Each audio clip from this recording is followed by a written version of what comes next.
हाँ, अभी तक आप पुरुष, पुरुष के भेद, वचन, लिंग इसका ज्ञान प्राप्त कर लिए होंगे और अपनी कॉपी में लिख भी लिए होंगे।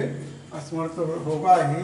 अब हम आप चल रहे हैं कारक विभक्ति के चिन्ह। ये अनुवाद में इसका विशेष महत्व होता है और जो 2 अंक का इंटर में वाक्य आता है उसमें भी ये काम करता है, इसलिए इस पर विशेष ध्यान देना चाहिए। जैसे अभी कविता में है, ने का चिन्ह देख देख प्रतिभा ही तहा कहते हैं। कविता बनाने का उद्देश्य यही है कि ये स्मरण हो जाता है। कविता बहुत शीघ्र याद भी होती है और बहुत दिनों तक स्थायित्व भी उसमें रहता है। इसलिए कविता में है, ने का चिन्ह देख देख प्रथमा ही कहते हैं। कर्ता प्रथमा का ने चिन्ह है। जहाँ भी जैसे जहाँ पर भी वाक्य में ने चिन्ह कहीं कहीं ने चिन्ह छिपा भी रहता है। जैसे बालक पुस्तक पढ़ता है तो बालक के बाद ने चिन्ह छिपा हुआ है, उसी प्रकार कहीं कहीं छिपा भी रहता है, लेकिन ये अपवाद है। इसको याद रखना चाहिए। ने का चिन्ह जो है प्रथमा का ही है। ने का चिन्ह देख देख प्रथमा ही था कहते हैं। को चिन्ह को पढ़ते ही द्वितीया संजाते हैं, यानी द्वितीया का मुख है कर्मण द्वितीया और गत्यर्थ से द्वितीया। जाने के योग में द्वितीया व्यक्त का होता है, कहीं भी जाया जाए। जैसे वाक्य है, बाल सिंह वन में जाता है, चिन्ह है में सप्तमी का, लेकिन गत्यर्थ से द्वितीया के अनुसार सिंघा वनम गच्छत होगा, न कि सिंघा वने गच्छत। इसमें यदि आधारोधिकरण लगता तो उसमें जो है ये आप उसमें कर सकते थे। इसलिए उसमें जो है जैसे वन में रहता है तो बने बसित हो जाएगा, और यदि कहने मतलब है जाता है तो उसमें जो है द्वितीय भी मिलेगा, द्वितीय सूत्र के अनुसार। अब उसका तीसरा है के साथ चिन्ह तृतीया कहे, माने तृतीया का चिन्ह है के साथ द्वारा। किसी के साथ कोई काम किया जाए, कहीं जाया जाए, खेला जाए, या किसी के साथ से जैसे कलम से लेता है, कलमेन लेखन्या, या कलमेन जो है लिखती जिसकी सहायता से लिखा जाता है। जो जैसे गेंद से खेलता है, कंदुकेन क्रीडत, जिसके साथ कोई काम किया जाता है उसमें तृतीया लगता भी अनुवाद के में बताया जाएगा। ये तृतीया का है के साथ चिन्ह तृतीया का है। चतुर्थी का देते हैं के लिए जो है चतुर्थी का, चतुर्थी जो है के लिए चिन्ह जो है चतुर्थी का। चतुर्थी का 2-3 मुख्य है। दायोग चतुर्थी देने के योग में, रुचत है चतुर्थी, और नमास सदा सहाय योग चतुर्थी। ये कई उसके मुख्य हैं, लेकिन मुख्य जो है ये माना रुचत है चतुर्थी और दायोग चतुर्थी। जिसी को कुछ दिया जाता है उसमें चतुर्थी व्यक्त लगती है। अब आगे पंचमी से अलग बने। पंचमी का है अलग होने में, जैसे बालक पेड़ से गिरता है, बालका वृक्षात पतति, पेड़ से फल गिरते हैं, वृक्षात फलम पतति। ये पंचमी अलग होने में, मुख्य अलग होने में पंचमी से लगता है। उसके अलावा और भी नियम है, अभी वो अनुवाद के नियम में आप देखेंगे। तो पंचमी से अलग बने काके की षष्ठी कहते हैं। षष्ठी का काके की, नारेनी, नानीनी आदि आदि के हैं, और इसका मुख्य है संबंध है तो षष्ठी। संबंध में षष्ठी का लगता है। जैसे राम दशरथ के पुत्र थे, रामा दशरथ से पुत्र, माने वो संबंध बताया, जहाँ पर संबंध बताया जाता है वहाँ पर षष्ठी व्यक्त लगता है। और उसका चिन्ह है काके की, नारेनी, नानेनी। सप्तमी में पर सब जाने, माने सप्तमी का है में पर चिन्ह, और इसका सूत्र आधारो अधिकरणम। आधार जो होता है उसमें आधार अधिकरण करके उसमें सप्तमी का लगता है। सप्तमी का मुख्य है में पर। संबोधन, भो संबोधन कहते हैं। संबोधन में भो, रे, अरे आदि आदि आते हैं। तो विभक्ति के चिन्ह कहें।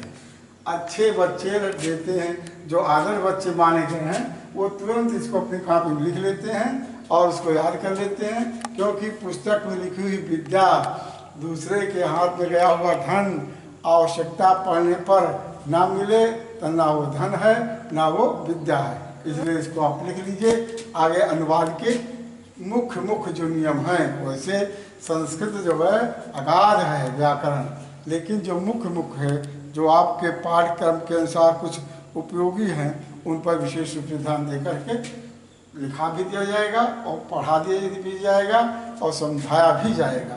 तो इसको देख लें, इसको लिख लें। धन्यवाद।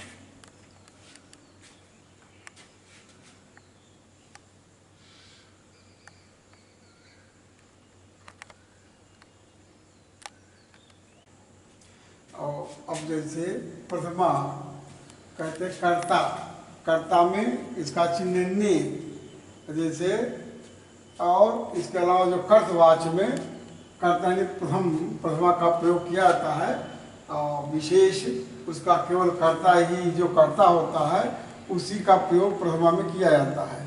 शेष जो है द्वितीया से ज़्यादा महत्वपूर्ण होते हैं, इसलिए हम द्वितीया चल रहे हैं। द्वितीय पहला है कर्मणि च द्वितीया, कर्म करने में द्वितीया होता है। कोई भी जैसे काम वो सा जैसे बालक पढ़ता है, बालका अध्ययन करता है, बालका अध्ययन करोति। कोई भी काम करे, करने में जो होता है कर्म में द्वितीया भेद का प्रयोग किया जाता है। और उसके जैसे मान लीजिए बालक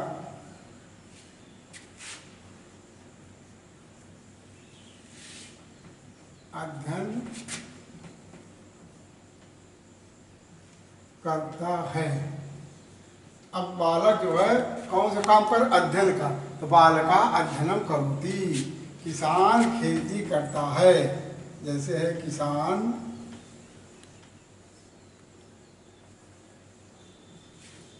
खेती करता है, इसका हो जाएगा कृषकः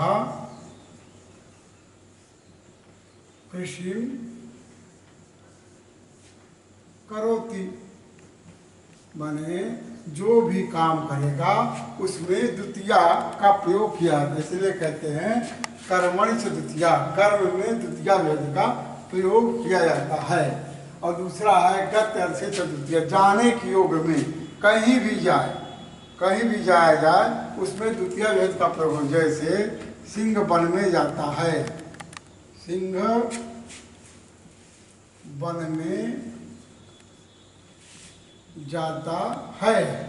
अब इसमें में चिन्ह सप्तमी का है, में चिन्ह सप्तमी के, लेकिन सप्तमी का है आधारो अधिकरण, आधार में शब्द विभेद का प्रयोग होता है, जाने में। इसलिए यहाँ पर गत्यर्थे च द्वितीया ये सूत्र के अनुसार सिंहा वनम गच्छति, यहाँ हो जाएगा सिंहा वनम गच्छति, न कि सिंहा वने गच्छति होगा, क्योंकि जाने के योग में द्वितीय कहीं भी, जैसे बालक कक्षा में जाता है तो बालकः कक्षाम गच्छति।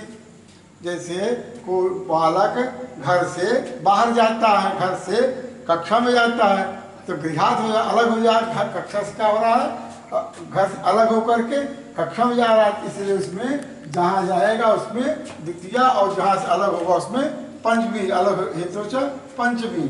अब तीसरा है याच, ये छोटे छोटे हैं, मुख्य ये हैं केवल याच, याच मान मांगना, किसी से कोई चीज मांगा जाए, जैसे पकाया जाए भोजन, से भोजन पकाया जाए, सह माने बालिका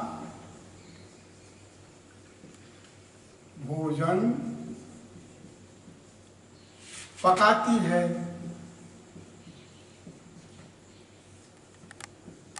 तो यहाँ हो जाएगा बालिका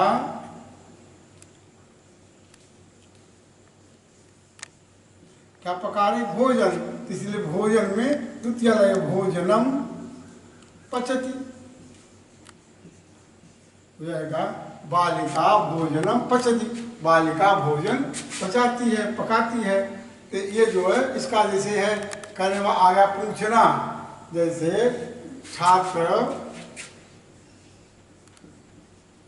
प्रश्न पूछता है, प्रश्न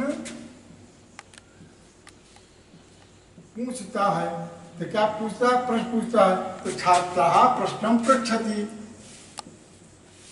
छात्रः प्रश्नं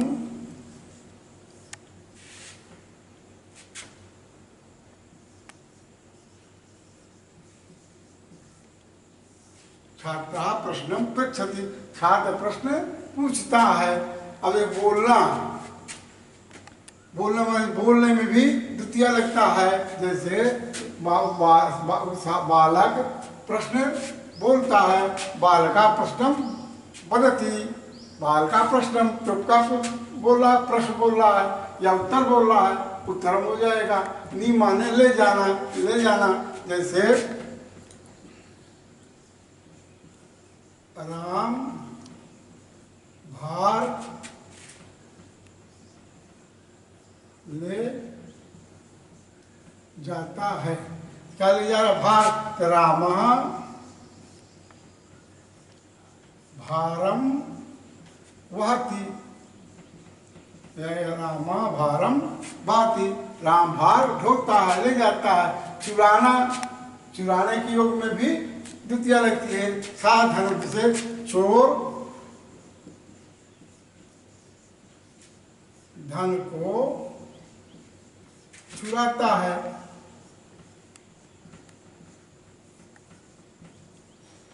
तो चौराहा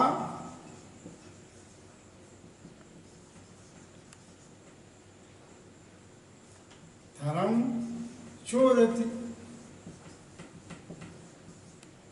ये मुख्य मुख्य माने जो चुराएगा, धन चुराता है, अन्य चीज चुराता है, उसमें जो है द्वितीय विभक्ति लगती है।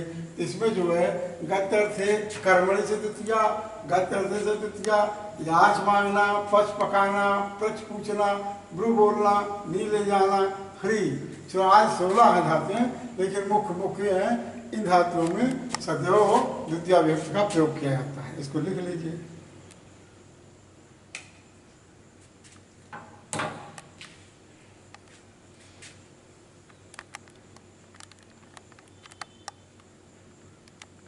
हाँ, अभी आप जो है पुरुष, वचन और लिंग, इसका ज्ञान प्राप्त कर लिए।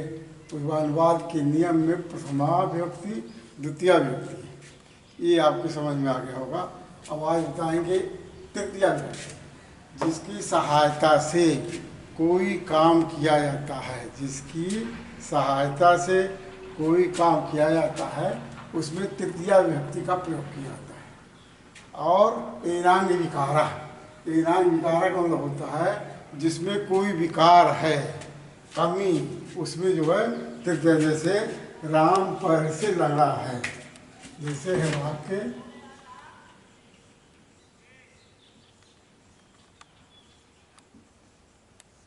राम पर से लड़ा है, इसमें जो है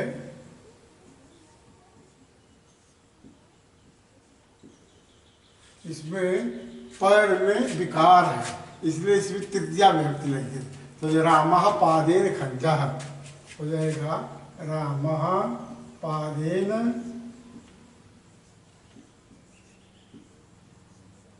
खंजः।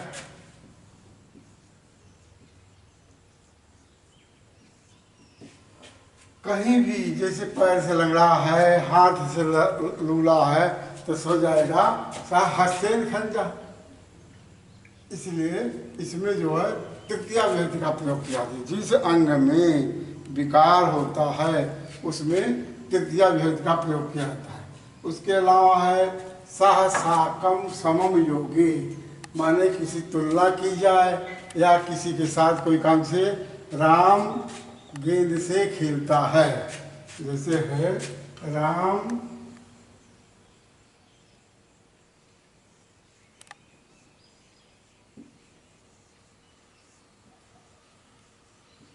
गेंद से खेलता है।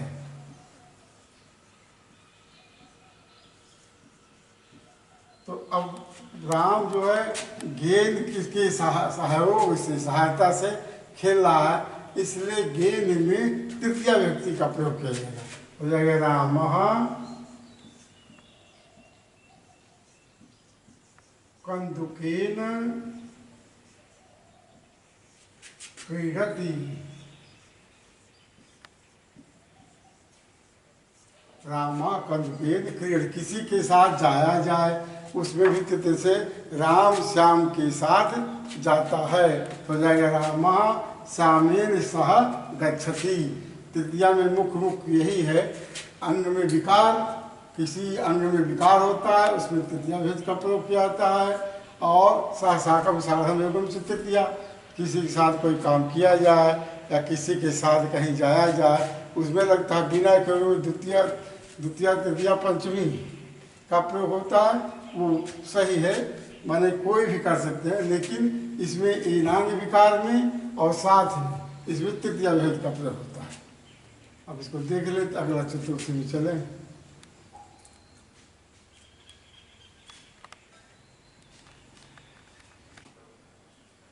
चतुर्थी संप्रदाने से चतुर्थी, मानिए जिसको माने किसी काम कर्म संप्रदान माने जो कर्म करने के लिए प्रेरित करता है उसमें चतुर्थी विभक्ति होता है। और जिसमें किसी को कुछ दिया जाए दाय हो गए, जिसको दिया जाए उसमें चतुर्थी विभक्ति का प्रयोग होता है।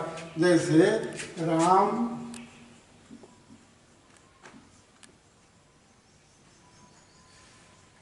श्याम को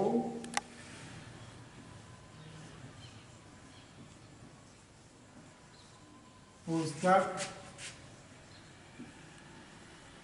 देता है।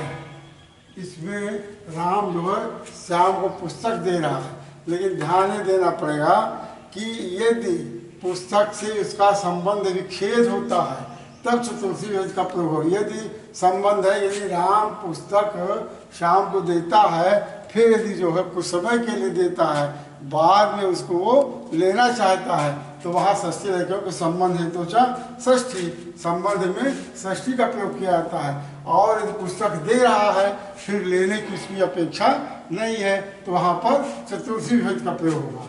ये हो जाएगा रामः श्यामाय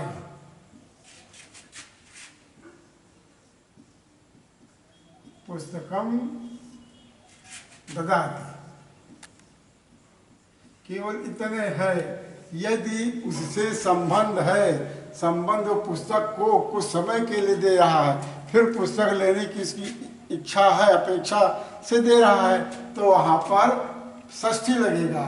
और यदि पुस्तक लेने का अपेक्षा नहीं है, लेने की आवश्यकता नहीं है, तब वहाँ पर चतुर्धा योग है, चतुर्थ देने की योग में चतुर्थी होता है। और प्राप्त करने है तो उसमें संबंध उसका पुस्तक से संबंध उसका बना हुआ है, इसलिए वहाँ पर संबंध हेतु तो षष्ठी षष्ठी का प्रयोग किया जाएगा। केवल इतने अंतर आता है। और रुच अर्थ चतुर्थी, रुच अर्थ मतलब किसी को कोई चीज अच्छी लगती है तो उसमें चतुर्थी भेद का प्रयोग होता है। जैसे गणेश को लड्डू अच्छा लगता है,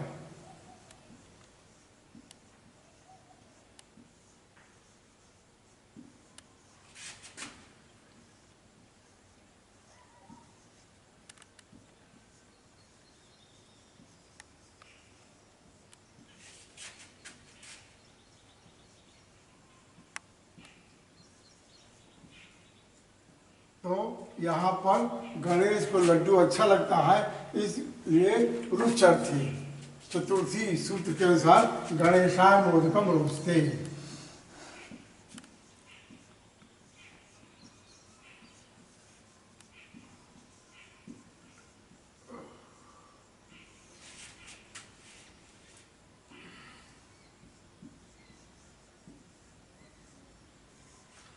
गणेश को लड्डू अच्छा लग रहा है, इसलिए गणेश में चतुर्थी भेद का प्रयोग है। रुचर्थी चतुर्थी ये सूत्र के अनुसार लगेगा।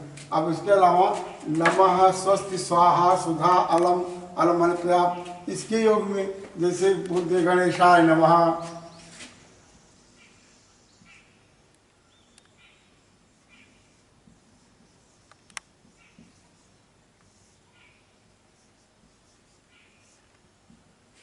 जैसे आगे गणेशाय नमः, सूर्याय नमः, चंद्राय नमः, भौमाय नमः आदि आदि, ये जो है नमः शब्द के योग में चतुर्थी योग स्वस्थ स्वस्थ माने कल्याण, जैसे जिसका जो है आशीर्वाद या कुछ देने होता है उसमें स्वस्थ लगता है। जैसे बालकाय स्वस्ति, स्वाहा, स्वाहा कमल हुआ, जैसे माने स्वाहा शब्द जहाँ भी होगा वहाँ जैसे होता है गणेशाय रामाय स्वाहा,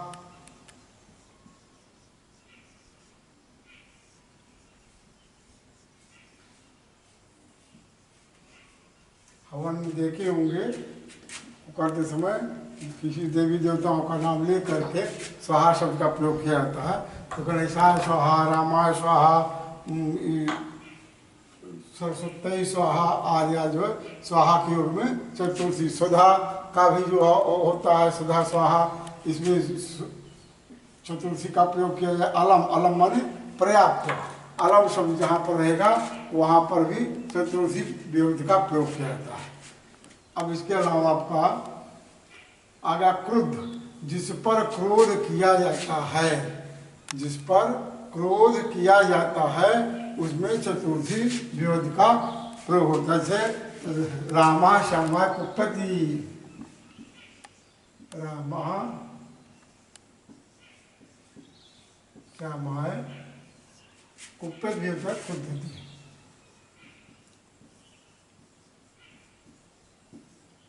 यानी राम श्याम पर क्रोध करता है।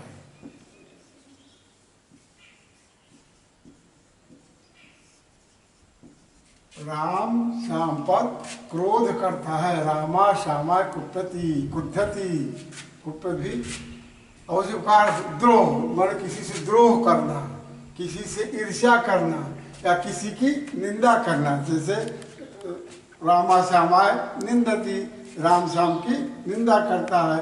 तो क्रोध में, द्रोह में, ईर्ष्या में, असूय आदि में चतुर्थी विभक्ति का प्रयोग किया है। जिस पर क्रोध किया जाए, जिससे ईर्ष्या की जाए और जिससे द्रोह किया जाए या जिस पर जिसकी निंदा की जाए, असूय निंदा, जिसकी निंदा की जाती है उसमें चतुर्थी विभक्ति का प्रयोग किया जाता है। ये मुख्य है चतुर्थी का। माने कोई काम की प्रेरणा दे, संप्रदान में चतुर्थी और दायोग चतुर्थी। यदि किसी को कुछ दिया जाता है और यदि उसका संबंध विच्छेद होगा, यानी देने के बाद उससे कोई संबंध नहीं रखा जाता है, तब उसमें जो है चतुर्थी विभक्ति का प्रयोग होगा। और रुचर्थ है चतुर्थी। रुचर्थ हमारी जो चीज़ किसी को अच्छी लगती है उसको जो है उसमें चतुर्थी होती है। फिर नमः, स्वस्ति, स्वाहा, सुधा, अलम शब्द जहाँ भी होता है वहाँ चतुर्थी विभक्ति का प्रयोग किया जाता है। और क्रुद्ध, जिस पर क्रोध किया जाए, जिससे द्रोह किया जाए और इससे ईर्ष्या की जाती है उसमें चतुर्थी, अशुभ निंदा की जाती है, उसमें चतुर्थी विभक्ति का प्रयोग किया जाता है।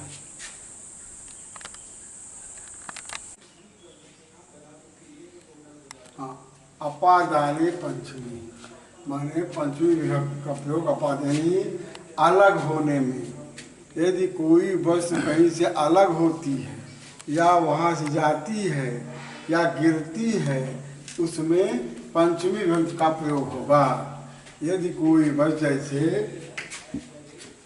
पेड़ से पत्ते गिरते हैं, पेड़ से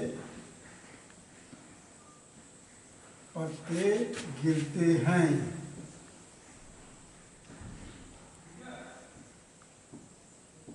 अब यहाँ पेड़ से पत्ते अलग हो रहे हैं, इसलिए वृक्ष में जिससे ध्रुव पाए अपादानम सूत्र है इसका। ध्रुव पाए अपादानम माने जो ध्रुव है उसमें पंचमी विभक्ति लगेगी। तो यहाँ पेड़ जो है ध्रुव है इसलिए वृक्षार्थ हो जाएगा। वृक्षार्थ पत्राणि पतन्ति। जैसे राम घर से जाता है तो राम घर से जाता है, तो ये जो है घर ध्रुव है, अस्थाई है और घर से राम अलग हो रहा है, ये हो जाएगा रामः गृहात् गच्छति, बहिर्गच्छति गच्छति, रामः गृहात् गच्छति। जैसे हिमालय से गंगा निकलती है, हिमालय ध्रुव हो जाएगा और गंगा निर्गच्छति, हिमालयाद गंगा निर्गच्छति। माने कहने का मतलब है अलग होने में जो ध्रुव होता है उसमें पंचमी व्यक्ति का प्रयोग किया जाता है। अब इसी प्रकार डरने में यदि किसी से डरा जाए, जैसे बालक सिंह से डरता है, क्या राम लिख दीजिए, राम सिंह से डरता है, सिंह से डरता है। इसमें राम सिंह से डर रहा है, इसलिए सिंह में पंचमी युक्त का हो जाएगा रामः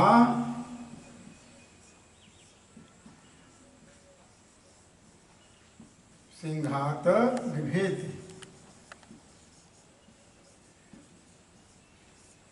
जिससे डरा जाए, जैसे राम श्याम से डरता है, रामा श्यामा विभेद हो जाएगा।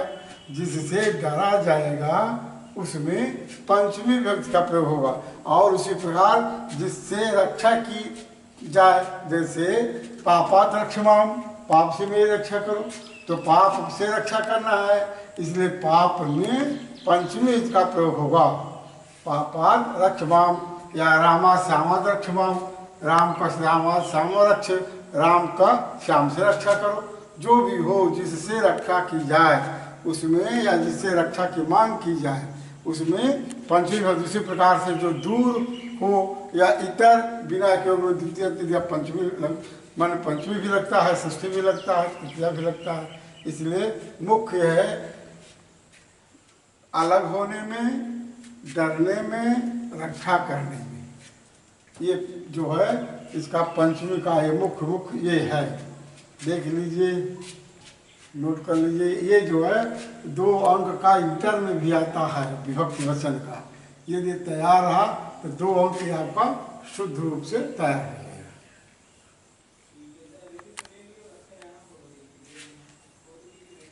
अब आपका आता है षष्ठी। षष्ठी का 2 है मुख्य संबंध है, 2 षष्ठी माने जिससे संबंध से राम दशरथ के पुत्र थे। रामा दशरथ पुत्र आसित। राम माने राम और दशरथ का संबंध बता रहा है। राम दशरथ के पिता थे, हो जाए मान लीजिए, राम दशरथ के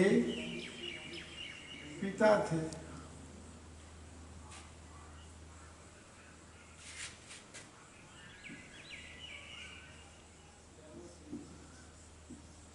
राम दशरथ के पुत्र थे। तो राम किसके पुत्र थे? दशरथ के थे। ये दशरथ में संबंध लगेगा क्योंकि इन दोनों का संबंध बता रहा है। रामः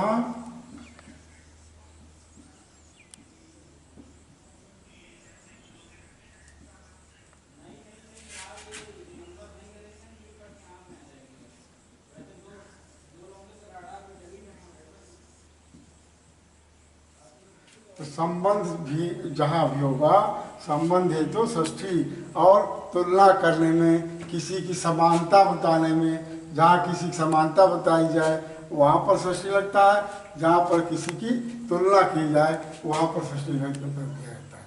षष्ठी का मुख्य है संबंध है तो इसका है काके की रारेरी नानेनी।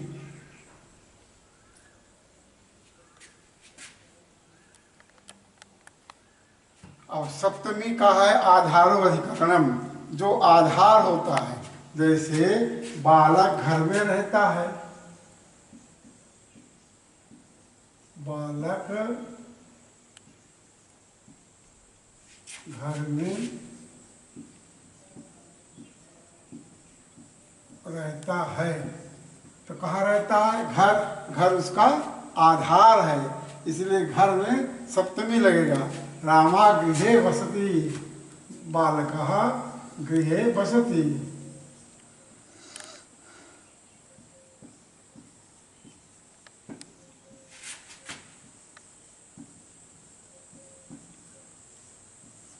क्योंकि घर उसका आधार है। आधार में सप्तमी विभक्ति का प्रयोग के आधारो ही अधिकरणम, आधार ही अधिकरण, यानी इसमें सप्तमी विभक्ति का प्रयोग किया जाएगा। बालका गृह वसति, जैसे वह सिंहासन पर बैठता है तो सिंहासन उसका आधार हो गया, इसलिए सिंहासन में सप्तमी सा सिंहासन अधितिष्ठति लग जाएगा। अब जिसकी श्रेष्ठता बतलाई जाए, जैसे कालिदास कवियों में श्रेष्ठ थे, कालिदास कवियों में श्रेष्ठ हैं।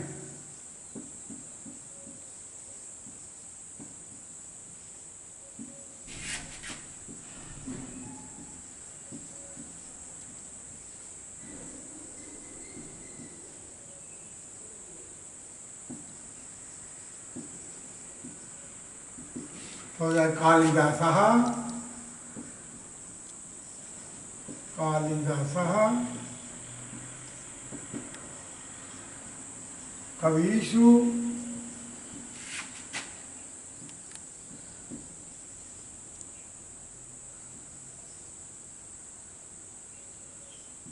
श्रेष्ठ, और जिससे स्नेह किया जाए, श्रेष्ठता बदलाई जाए उसमें भी सत्य मिलेगा, और जिसे स्नेह किया जाए, जैसे रामा श्यामे स्नेह थी, राम श्याम से स्नेह कर, जिससे स्नेह किया जाए उसमें सप्तमी का प्रयोग होता है, जिसकी श्रेष्ठता बदलाई जाए उसमें सप्तमी का प्रयोग होता है, और जो आधार होता है उसमें सप्तमी का प्रयोग किया। इस प्रकार से अनुवाद के मुख्य जो नियम हैं उनको बता दिया गया। इसका ध्यान करिए, 2 अंक का इंटर में भी आता है, और हाई स्कूल में अनुवाद 5 नंबर 8 नंबर जो भी आता हो उसको देख लेंगे, तैयार कर लेंगे।